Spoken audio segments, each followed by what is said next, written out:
Olá, queridos irmãos, um grande prazer falar com vocês em mais um Desperta Colonial. E conforme dito na última devocional que nós estivemos juntos, nós vamos continuar o texto de Marcos, agora focando no outro personagem dessa história, que foi Jairo. Então vamos ler a partir do versículo 35 do capítulo 5 do Evangelho de Marcos, que diz: Enquanto Jesus ainda estava falando, chegaram algumas pessoas da casa de Jairo, o dirigente da sinagoga. Sua filha morreu, disseram eles. Não precisa mais incomodar o mestre. Não fazendo caso do que eles disseram, Jesus disse ao dirigente da sinagoga: Não tenha medo, tão somente creia. E não deixou ninguém segui-lo senão Pedro, Tiago e João, irmão de Tiago. Quando chegaram à casa do dirigente da sinagoga, Jesus viu um alvoroço, com gente chorando e se lamentando em alta voz. Então entrou e lhe disse: Por que todo este alvoroço e lamento? A criança não está morta, mas dorme. Mas todos começaram a rir de Jesus. Ele, porém, ordenou que eles saíssem, tomou consigo o pai e a mãe da criança e os discípulos que estavam com ele, e entrou onde se encontrava a criança. Tomou-o pela mão e lhe disse: Talita cumi, que significa menina, lhe ordeno, levante-se. Imediatamente a menina, que tinha 12 anos de idade, levantou-se e começou a andar. Isso os deixou atônitos. Ele deu ordens expressas para que não dissessem nada a ninguém e mandou que dessem a ela alguma coisa para comer. Irmãos, se por um lado aquela mulher, conforme a gente refletiu na última devocional, não tinha nenhum status, ela não tinha nenhuma importância, ela era uma no meio da multidão. Aliás, não era nenhuma no meio da multidão, mas ao fundo da multidão, porque diz a palavra do Senhor que ela vem por trás, Jesus toca no manto, Jesus não tinha tido nenhum contato visual com ela, ela não tinha feito nenhuma conversa, nenhum tipo de trato com Jesus, e mesmo assim, por causa da sua fé, ela é curada. Nós temos esse outro personagem que já tinha aparecido no começo daquela história e que tem uma situação totalmente contrária a ela. Quando a gente vê o começo, diz que Jesus chega, né, lá no versículo 21, 22, 23, Jesus chega junto com os discípulos e já há ali uma multidão o esperando. Quando ele desembarca ali do barco, a multidão já chega junto, e a Bíblia fala que um dirigente da sinagoga chamado Jairo. Então, ali ele era um homem importante, ele era dirigente da sinagoga ali da região. Um homem provavelmente religioso, que tinha ali seus compromissos religiosos, que tinha sua importância dentro da comunidade, e de alguma forma a sua importância e boa ajuda, né? A que ele conseguisse algum destaque frente à multidão para ter essa conversa com Jesus. E essa conversa, na verdade, é um clamor, né? Porque ele prostra-se aos pés de Jesus e lhe implora insistentemente: Minha filha está morrendo, vem, por favor, e impõe as mãos sobre ela, para que seja curada e que viva. E a Bíblia fala no versículo 24 que Jesus foi com ele.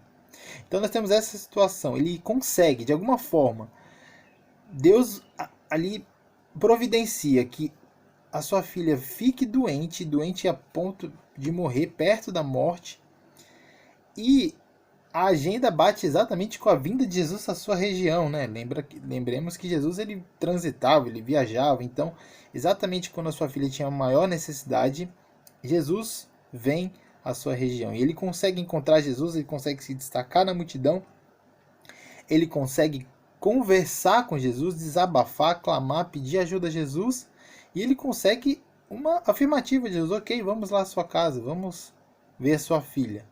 Que bênção, hein? Que maravilha! Tudo está dando certo, tudo está tremendamente bem. Mas algo acontece. No meio do caminho, uma mulher toca em Jesus. E Jesus para. Irmãos, lembremos, a gente lê isso aqui por coisa de 3, 4 versículos, às vezes.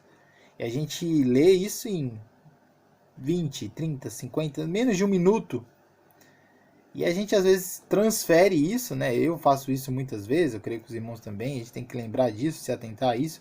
Isso aqui é simplesmente uma narrativa, né?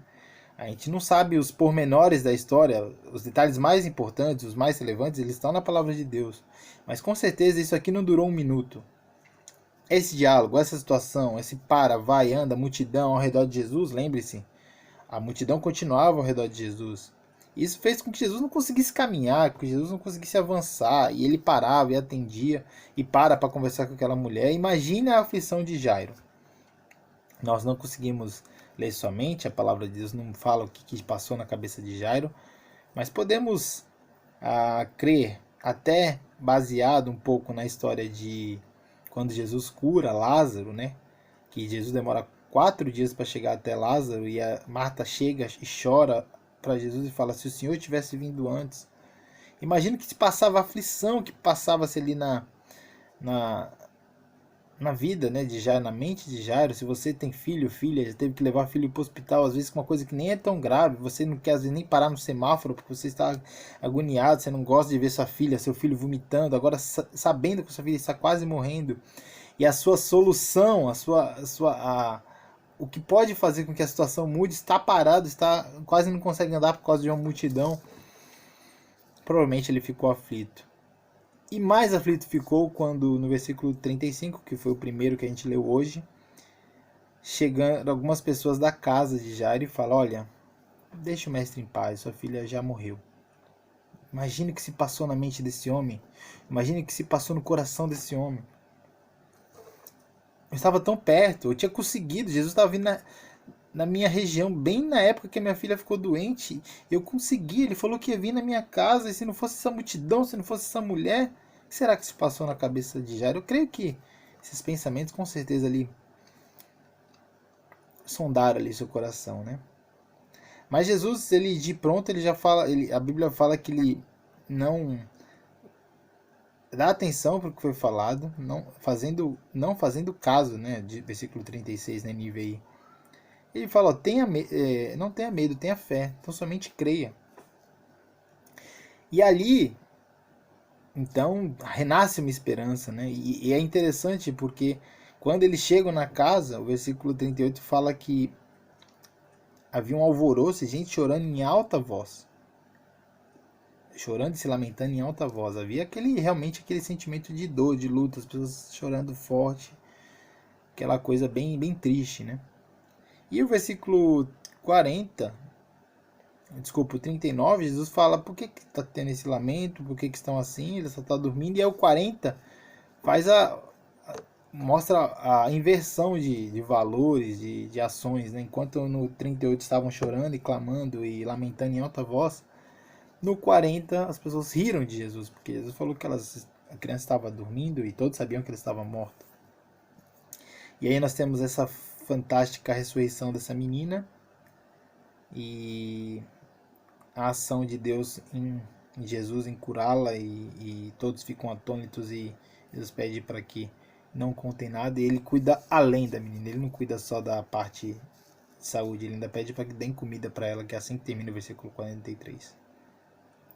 Irmãos, que história, né? Pense no coração de Jairo, pense na aflição de Jairo, os mistos de emoções entre desespero, e aí consegue falar com Jesus, ânimo, fé, esperança. De repente Jesus começa a não conseguir andar, uma multidão vem uma mulher, também é curada, e tudo ali trava, e ali Jairo fica aflito, e dessa aflição chega a notícia de que a sua filha morreu, e aí ele já fica desesperado, mas ao mesmo tempo que ele está desesperado, já chega Jesus e fala: não, fique tranquilo, tenha somente fé. Então renasce uma esperança. Então fica aquele misto de incredulidade com fé e sem incerteza sobre o futuro, até que finalmente chega o êxtase: sua filha foi curada. Irmãos, quantas vezes na nossa vida nós temos planos, nós temos sonhos, nós temos inquietações, e nós falamos com Deus, e Deus começa a agir. E nós já traçamos aquele script na nossa mente, aquele caminho natural das coisas. Se Deus está começando a agir agora, então ele vai fazer isso, e depois de fazer isso vai acontecer aquilo, e depois daquilo outro, e no fim tudo vai acabar bem. Vai acabar como eu pedi a Deus. E no meio do caminho as coisas mudam. E a gente olha para trás e fala: mas Senhor, eu vi o Senhor agindo, eu vi que o Senhor, não foi que o Senhor falou não à minha oração, o Senhor falou sim, e as coisas começaram a acontecer, eu vi o Senhor começar a agir, eu vi as coisas começarem a dar certo. Por que o Senhor mudou de ideia? Por que o Senhor mudou as coisas agora? Foi só para me defraudar? Só foi para ter esperança? Irmãos, Lembre-se, o plano da ação de Deus na sua vida, ele vem de Deus. E o plano ideal para a sua vida não vem de você. Você pode traçar planos, seu coração pode fazer planos. A resposta certa, ela vem do Senhor. Então, se para a gente as coisas mudaram, fugiram do controle, na verdade, para Deus ela sempre continuou na mesma. Ele continua agindo da mesma forma.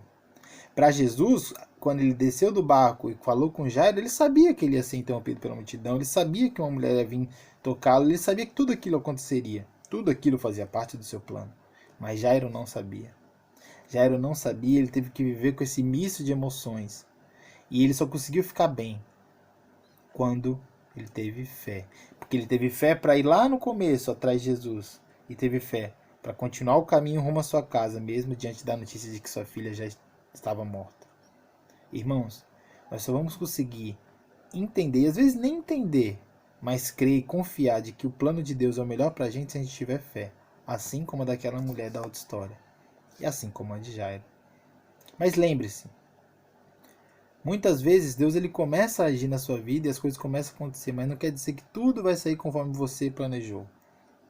Que tudo vai sair dentro daquilo que você pensava. Eu vou compartilhar uma história bem rapidinha para finalizar. Nós estávamos em uma outra cidade da Tailândia e durante esse processo nós já tínhamos uma região, a região nordeste da Tailândia era que estava mais em nosso coração, para que a gente fosse trabalhar assim que a gente acabasse o período de estudo na outra cidade. E até então, todos os missionários da organização, todas as pessoas da organização que tinham participado desse processo, elas iam para o lugar que geralmente elas tinham mais interesse de ir. Mas por uma série de fatores, houve uma troca de liderança e uma falta de... Enfim, a organização entendeu que aquele momento nosso não era o ideal para nós irmos para onde a gente queria. E foi um pouco difícil para a gente. Nós começamos a ver que por que até então as pessoas foram, e agora que chegou a nossa vez a gente não vai poder ir. A gente tinha conhecido um casal que a gente gostou muito, era a região que eu tinha no meu coração antes de vir para Tailândia. Enfim, por que, Senhor? A gente ia trabalhar com um casal tailandês, a gente ia ficar, o missionário mais próximo a nós ia ficar 1 hora e meia da gente.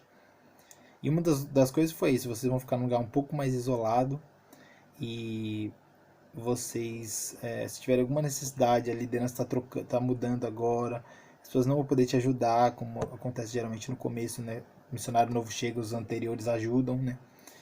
Enfim, foi um período difícil. Depois de outras viagens, nós entendemos que do Senhor devíamos para o sul da Tailândia. Hoje a gente está no sul da Tailândia, numa equipe que está muito mais próxima da gente, pessoas que a gente já conhecia, outros missionários que a gente já conhecia, amiguinhos que Josué e Raquel já tinham. E o que acontece no final de dezembro e aqui na Ásia, começo de janeiro, principalmente fevereiro, março, coronavírus. E algumas vezes a gente já conversou. Eu já conversei com a Ana, amor, imagina se a gente estivesse naquela cidade sozinho, sem amigos, sem poder ter contato, longe de tudo, de todos. Como seria? Será que a gente ia ficar bem, sem suporte nenhum, tendo que se virar? Enfim, creio que seria muito mais difícil. Mas nós não sabíamos na época. Por outros fatores não foi possível a gente ir para o nosso local de origem. Nosso local de que a gente gostaria de ir. Mas Deus ele mudou. Na verdade Deus não mudou, né? Deus simplesmente direcionou para um outro lugar.